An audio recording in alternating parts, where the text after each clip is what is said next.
తీసుకున్నా, college establish non profitable అని ఉంటుంది. ఈరోజు ఈ ప్రభుత్వానికి నేను ఒక సలహా ఇస్తున్నా. ఎవరైతే కాలేజీలు బంద్ చేస్తామని మీ దగ్గరకు వచ్చారో, కాలేజ్ ఎస్టాబ్లిష్మెంట్ రూల్స్ ప్రకారంగా 6 నెలల ముందు నోటీస్ ఇచ్చి ఆ కాలేజీ మొత్తం ఏదైతే ఇన్ఫ్రాస్ట్రక్చర్ ఉందో, ఏదైతే ఆ ప్లేస్ ఉందో, ఆ బిల్డింగ్స్ మొత్తాన్ని ఎవరికి గవర్నమెంట్కి సరెండర్ చేయాలి. యూనివర్సిటీ అండర్లో యూనివర్సిటీ నుంచి ఎవరినైనా టేక్ ఓవర్ చేసుకుని ప్రైవేట్ నుంచి లెక్చరర్స్ని అక్కడ ఉన్న వాళ్ళనే గవర్నమెంట్ నడిపిస్తుంది. ఇది పద్ధతి. నేను ప్రభుత్వాన్ని బెదిరించేదాకా వచ్చానంటే సారా కొట్టు పెట్టుకో. విద్య అనేది నాన్ ప్రాఫిటబుల్ సెక్టర్ కదా. సిగ్గు లేకుండా ప్రశ్న డబ్బులు అడుక్కుంటూ, విద్యార్థులను వేధించుకుంటూ, సర్టిఫికెట్ల దగ్గర డబ్బులు తీసుకుంటున్న నువ్వు నేను కాలేజీ బంద్ చేస్తా అంటే అరెస్ట్ చేయొచ్చు వాళ్ళందరినీ, గవర్నమెంట్ కావాలనుకుంటే. వీళ్ళ ఆలోచన ఏంటి? గత గవర్నమెంట్ 2 ఏళ్ళు ఇవ్వలేదు, ఈ గవర్నమెంట్ 2 ఏళ్ళు ఇవ్వలేదు. Political parties all are same. Non profitable నేను చెప్పనివ్వండి, నేను చెప్తాను, నేను మొత్తం చెప్తాను. మానయ్యి నిన్నెవడు పెట్టమండు? ప్రభుత్వం పెట్టమందా? ప్రజలు పెట్టమని అడిగారా? అయ్యా కాలేజీ పెట్టాయని నీ అవసరార్థం కోసం అక్కడున్న లూప్ హోల్స్ ను ఉపయోగించుకొని అందులో ప్రతి విద్యార్థి దగ్గర నుంచి వసూలు చేసేటటువంటి అమౌంట్ ని ప్రతి సంవత్సరం కూడా అకౌంట్ ని ప్రతి రూపాయిని ఎక్కడ ఖర్చు పెట్టావో నువ్వు చెప్పాలా. కాలేజ్ ఇన్ఫ్రాస్ట్రక్చర్ కి, కాలేజీకి సంబంధించినటువంటి టీచర్ల జీతాలు పోను రూపాయి కూడా నువ్వు తీసుకోవడం లేదు, 5% కూడా. వెళ్ళారు. జియో నెంబర్ 95 కూడా ఉంది స్కూల్స్ సంబంధించి. టీఆర్ బయటికి ఆమె దాన్ని ఫోర్స్ లోకి తీసుకురారు. ఎందుకని? ఏ రాజకీయ నాయకుడికి అందరికీ తెలుసు ఈ డబ్బుల నుంచి ఇక్కడ ఈ స్కూల్స్ లో, కాలేజీలో ఏం జరుగుతుందంటే మనీ లాండరింగ్ జరుగుతుంది సార్. డబ్బు లేక కాదు సార్. వినండి, లెట్ మీ కంప్లీట్. నా టైం కదా, నన్ను చెప్పనివ్వండి. ఇక్కడ విద్యార్థులతో ఏం జరుగుతుంది అంటే అక్కడ కంప్లీట్ గా మనీ లాండరింగ్ జరుగుతుంది. మనీ లాండరింగ్ జరిగి ఒకడు మంత్రి అవుతాడు, ఒకడు ఎమ్మెల్యే అవుతాడు ఆ డబ్బులతోనే, ఒకడు ఎమ్మెల్సీ అవుతాడు రీసెంట్ గా. వీళ్ళందరూ ఎక్కడి నుంచి వస్తున్నాయి ఈ డబ్బంతా? విద్యార్థుల దగ్గర నుంచి. ప్రతిదీ ప్రభుత్వాన్ని నేను అడుగుతున్నా ఈరోజు, మీరు ఖచ్చితంగా వాళ్ళ అకౌంట్ లో ఎంత డబ్బులు పడుతున్నాయి, ప్రతి విద్యార్థి దగ్గర నుంచి ఎంత వసూలు చేశారు, ఎంత పడుతుంది, ప్రతి దాన్ని అడిట్ చేయండి. వాళ్ళకి సొసైటీ రూల్స్ ప్రకారం ఏర్పడిన సొసైటీని అవసరమైతే రద్దు చేయాలా. వాళ్ళ సొసైటీ నామ్స్ ప్రకారం రన్ చేయట్లేదు ప్రతి కాలేజీని, ప్రతి స్కూల్స్ ని. ఈ రోజు కాలేజీలో జరుగుతుంది మొత్తం కూడా ఇదే దందా జరుగుతుంది. ఈ దందాన్ని ముందు విద్యార్థి నాయకులుగా మనం ప్రశ్నించాలా. నేను ఒక విద్యార్థి చేసి రాష్ట్ర అధ్యక్షుడిగా నేను ఈ రోజు ప్రశ్నిస్తున్నా. ఏ ప్రభుత్వానికి సపోర్ట్ కాదు. ఈ ప్రభుత్వం పోతే ఇంకో ప్రభుత్వం, ఇంకో ప్రభుత్వం పోతే ఇంకోటి. రాజకీయ నాయకుల మోటివ్ అంతా ఒకటే ఉంటుంది. మనం అర్థం చేసుకోవాల్సింది ఏంటి? కాలేజ్ ఎస్టాబ్లిష్మెంట్ రూల్స్ ఏంటి, స్కూల్ ఎస్టాబ్లిష్మెంట్ రూల్స్ ఏంటి, సొసైటీ మోటోతో వచ్చావు. నీకు డబ్బులు ఇవ్వడం అసలు కార్పస్ ఫండ్ అనేది పెట్టుకుని, నువ్వు ఇన్ఫ్రాస్ట్రక్చర్ భవనాలను పెట్టుకుని, నువ్వు కాలేజ్ ప్లేస్ పెట్టుకుని 10 మంది 7 కలిసి ఒక సభ్యులుగా ఏర్పడి అయ్యా మేము సొసైటీకి సర్వీస్ చేస్తామని చెప్పి వచ్చేది నాన్ ఎన్జిఓస్ లాంటి వాళ్ళు. వీళ్ళు వచ్చేసి ఈ రోజు ప్రభుత్వాన్ని బెదిరించడం ఏంటండి? ఈ ప్రభుత్వమే కాదు, రేవంత్ రెడ్డి గారిదే కావచ్చు, మొన్న పోయినటువంటి కేసీఆర్దే కావచ్చు, ఎవరిని బెదిరించడానికి వాళ్ళకి హక్కు లేదు. ఒకవేళ నువ్వు నిజంగా నువ్వు అలా అనుకుంటే నీలో చిత్తశుద్ధి అంటే 6 నెలల ముందు నోటీస్ పడేసి మొత్తం నీ యంత్రాంగం మొత్తం వాళ్ళకి అప్పచెప్పాలి. నువ్వు నీకున్నటువంటి యంత్రాంగం, నీకున్నటువంటి ఇన్ఫ్రాస్ట్రక్చర్, నీ కాలేజీ భూములతో సహా వాళ్ళకి అప్పచెప్పాలి. ఎందుకంటే సొసైటీ బేస్డ్ మీద సర్వీస్ చేస్తాను. నీకు నువ్వు వచ్చినావు, నిన్ను అడిగారా?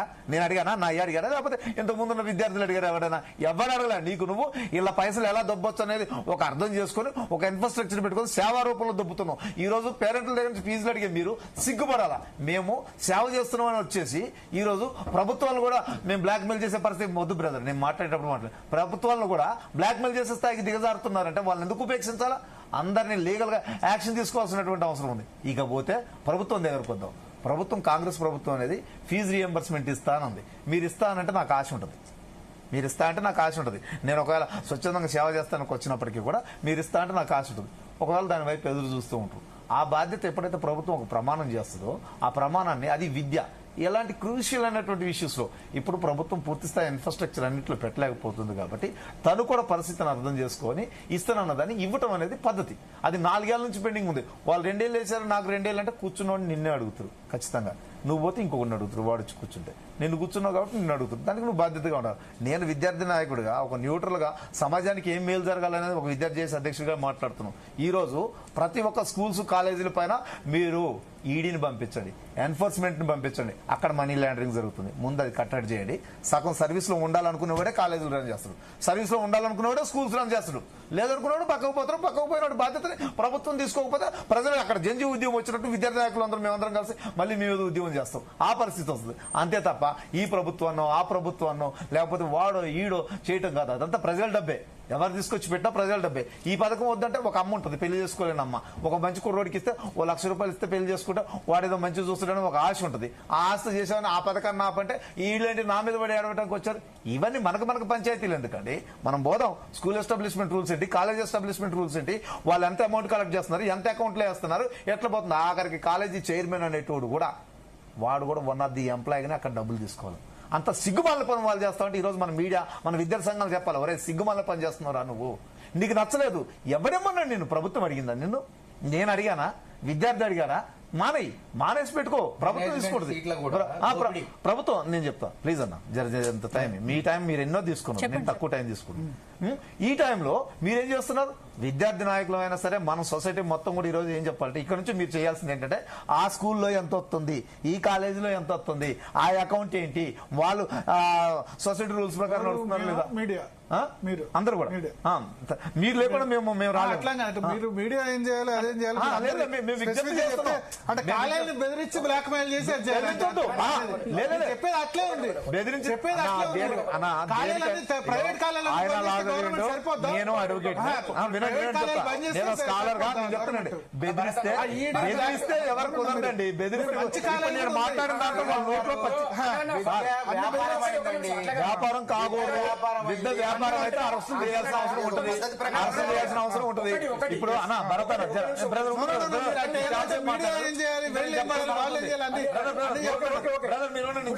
చాలా ఉంది. గవర్నమెంట్ యూనివర్సిటీ ఉన్నది. గవర్నమెంట్ యూనివర్సిటీకి ఎవరు రిక్రూట్మెంట్ చేస్తారు? గవర్నమెంట్ రిక్రూట్ చేస్తుంది. జీతాలు ఎవరు ఇస్తారు? గవర్నమెంట్ జీతాలు ఇస్తుంది. బిల్డింగ్స్ ఎవరు నిర్మిస్తారు? గవర్నమెంట్. అన్ని గవర్నమెంట్ తో నడిచినటువంటి యూనివర్సిటీలలో ₹35,000 ఫీజు ఎందుకు ఇవ్వాలి? మరి గవర్నమెంట్ వాళ్ళు ఎందుకు తీసుకుంటున్నాడు? దీని గురించి మనం గవర్నమెంట్ వాళ్ళు ఎందుకు? అదే నేను అంటున్నా, ఇక్కడ నుంచి గవర్నమెంట్ కూడా ఏ రోజైతే మనం ప్రైవేట్ కాలేజ్, అదే భారతదేశం అనేది మిశ్రమ ఆర్థిక వ్యవస్థ. ప్రభుత్వం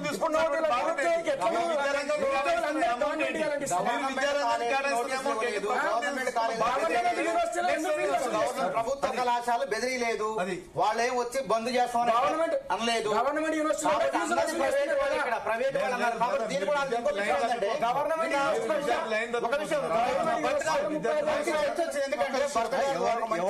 వాళ్ళు చెప్పండి. గ్రూప్ 1 విషయంలో జడ్జిమెంట్ వచ్చింది. ఏమంటే ఇలా సంస్కృతం చదివినోడికి 100 మార్కులు వస్తాయి, తెలుగు భాషలో తెలుగు రాసిన వాడికి 80 మార్కులు దాటం.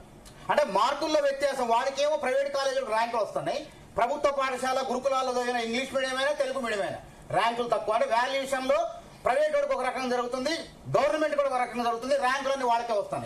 కాబట్టి ఈ జడ్జిమెంట్ పట్టుకొని మనం రేపు పొద్దున 10th క్లాస్ లో కానీ ప్రైవేట్ వాడికి ఎంత వ్యత్యాసం ఉందో, కఠిన వాల్యుయేషన్ అందరికీ కాదు, సులభ వాల్యుయేషన్ ఉండకూడదు అనే విధంగా తీసుకొచ్చి విద్యా వ్యవస్థలో మార్పులు తెచ్చే ప్రయత్నం చేయాలి. ముందుగా ప్రభుత్వాన్ని హెచ్చరిస్తూ గానీ విద్యార్థులను థ్రెటన్ చేస్తూ ఎవరైతే ఆ ప్రకటన చేశారో ఆ కాలేజీలకు సంబంధించి ఆ ఎస్టాబ్లిష్మెంట్ రూల్స్ ఏంటి, కార్పస్ ఫండ్ ఎంత పెట్టారు, వాళ్ళ అకౌంట్లో ప్రతి ఇయర్ ఎంత అమౌంట్ వస్తుందో ప్రభుత్వం తక్షణమే లెక్క తీయాలని కోరుతున్నా.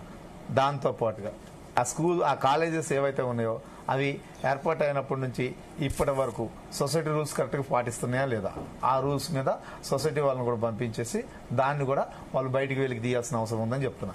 ఇకపోతే ప్రతి సంవత్సరం కూడా ప్రభుత్వం ఏదైనా ప్రామిస్ చేసే ముందు రాజకీయ నాయకుడు పూర్తి స్థాయిలో ఎలా ఉండాలంటే ఈ రోజు కాదు ఇంకొక 10 తరాలకైనా సరే దార్శనికత్వంతో ఉండాలి. విద్య వైద్యం అనేటటువంటి ఇవి ఎసెన్షియల్ నీడ్స్ కాబట్టి వీటిని ఇస్తే విశ్వవ్యాప్తంగా ఎక్కడైనా సరే ప్రపంచంలో మానవుడు వెళ్ళి సంపాదించుకోగలడు, బ్రతకగలడు.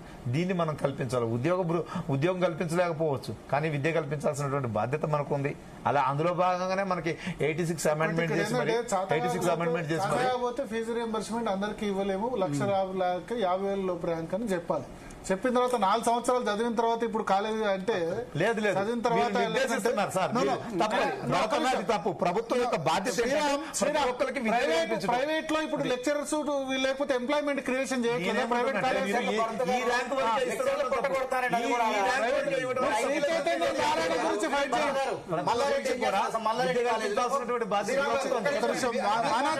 మీరు శ్రీ చైతన్య నారాయణ కార్పొరేట్ గురించి అన్ని కాలేజీలు మనం వ్యవస్థలో మార్పు తేవాలి. చైతన్య నారాయణ గురించి ఫైట్ చేయండి. వ్యవస్థలో మార్పు తేవాలి నేను ఏమంటున్నా? నేను ఒక నిమిషం.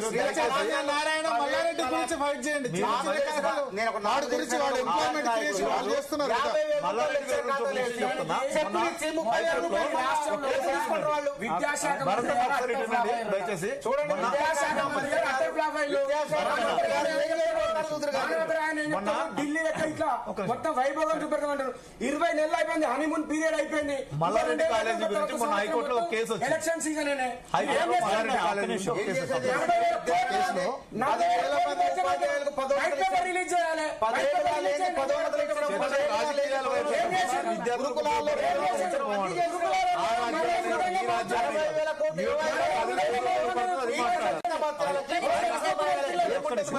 రాజ్యాన్ని పార్టీ ఈ పార్టీ మాట్లాడుతున్నారు. ఏం చేయాలో చెప్పండి.